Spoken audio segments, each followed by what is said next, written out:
Good morning. Today we're looking at Genesis chapter 36. As always, I encourage you to read this chapter personally, because while it's largely a genealogy, it does teach us about God's faithfulness, the fulfillment of His word, and how His purposes unfold even outside of the covenant line.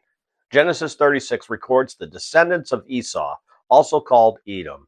In verses 1 through 8, we see Esau's family and how he settles in the land of Seir. This is significant because Esau moves away from Jacob, and the two families become nations. What we're seeing is the beginning of Edom as a people group. Even though Esau was not the child of the covenant promise, he was still blessed according to what God had spoken earlier. In verses 9 through 19, the genealogy continues, listing Esau's sons and chiefs. These names represent growing influence and structure. Esau's line is not small or insignificant. It becomes established and organized. This reminds us that God keeps His word even in areas outside the main covenant line.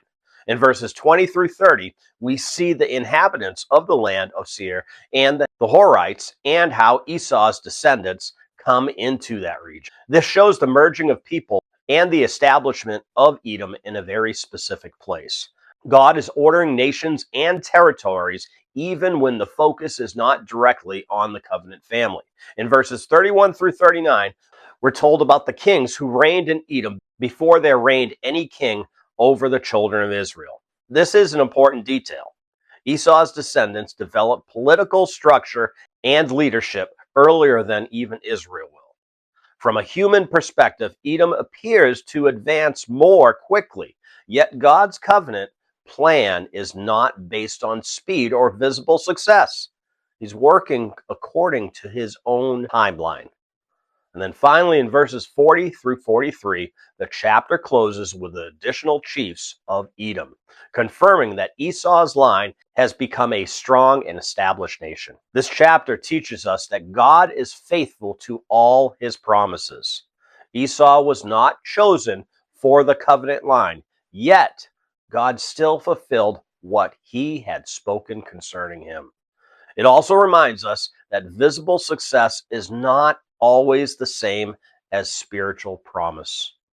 One line may seem like it's flourishing quickly, while another moves more slowly, but God's purposes are never delayed.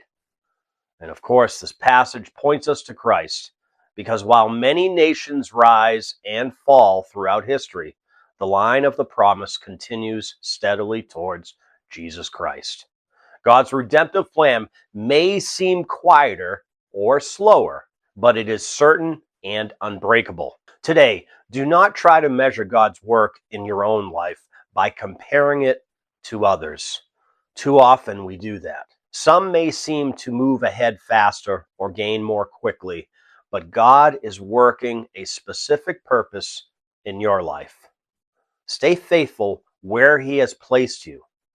Trust His timing.